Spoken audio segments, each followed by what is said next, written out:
So I mentioned in my last video that I wanted a plasma cutter. I don't really need a plasma cutter, but I kind of wanted one. And I treated myself to a little something something because I've been reducing my hoard and I needed to fill a void in my hoard. Clear a space, fill it up, right? Isn't that the way it works? So I found this Century plasma cutter machine. It's a model 802020 on Craigslist, and I got it for what I think is a screaming deal. And it is made in the USA. And if I had the opportunity to spend a few $100s on a plasma cutter, I'd rather get one that's older and built in the US without a bunch of computer parts that could give me issues. This one here was built, if you look on the bottom line there, February 4th of 1994. So it's by far not a new machine, but there's nothing really to go wrong in this machine that I can't just easily swap out. And the parts are readily available. Well, I don't know about readily, but I found more than one. I think I found 3 viable suppliers of parts if I ever needed to do anything to this machine internally. So there's a little bit of surface rust on the case. The guy kept it in a shed. He bought it new. According to him, he bought it new. It has a built-in regulator, and this is it for the control panel. You get an on-off switch. You get a power light, which power light doesn't work right now, but anyway, a run and startup or the setup. The setup is where you flip to, and the air will run through the gun. So you could set your pressure. You're supposed to set it around 60 to 65 psi. And then when you've got your pressure set correctly on the regulator on the control panel, you flip it up to the run, and you're ready to burn metal. It's pretty cool. So I think I'm happy with it. As you see, it needs a little bit of cleaning up, but it doesn't look like it's been completely abused. It weighs, oh boy, a good, I don't know, 50, 60 pounds probably. Yeah, see, there it is, 60 to 65 psi. The unit itself weighs a good 50 pounds.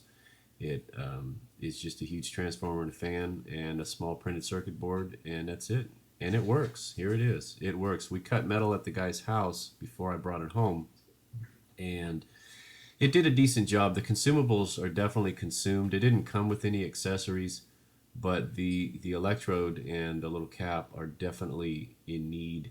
The nozzle, it's definitely in need of replacement. And I have found some on the interwebs. I was going to do it last night, but I was kind of tired last night, and it was a long day, and I didn't want to order the wrong ones.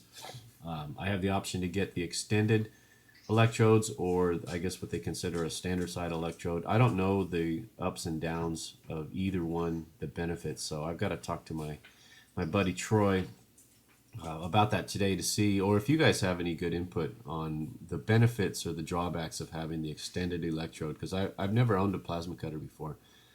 But I'm kind of excited to be able to play around a little bit. Now this machine will cut, I'm just showing you the cables here and what condition the cables are in. This machine is rated, well, when they did the rating on it, at a 1/4 inch, which is as adequate as I think I'm going to need it. I don't do a whole lot of work with stuff much thicker than that anyway. So the idea of me spending $800 to $1,000 on a machine to say it can cut 3/4 of an inch or 1 inch just didn't make financial sense for me.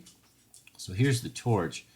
Now, a replacement torch and 15-foot cable cost about $600, which is just ridiculous. So the one thing I did zero in on this machine, thanks to my friend Troy telling me about it, is the handheld torch. Now the housing here is not in bad shape. It's got a few bangs in it. Here I'm going to take this cap here. I can get for about 15 bucks. However, it seems to be in pretty, let me put it in macro focus here. There you go. This cup here seems to be in pretty good condition. The fiber outer's got a little scraping on it. It looks like where he used to drag it along a straight edge. But overall, I think it's in pretty good shape. But I can pick that up for about 15 bucks. And but I don't think I will. I'm going to go with that, and we'll call that good. Now let's look at the rest of the torch.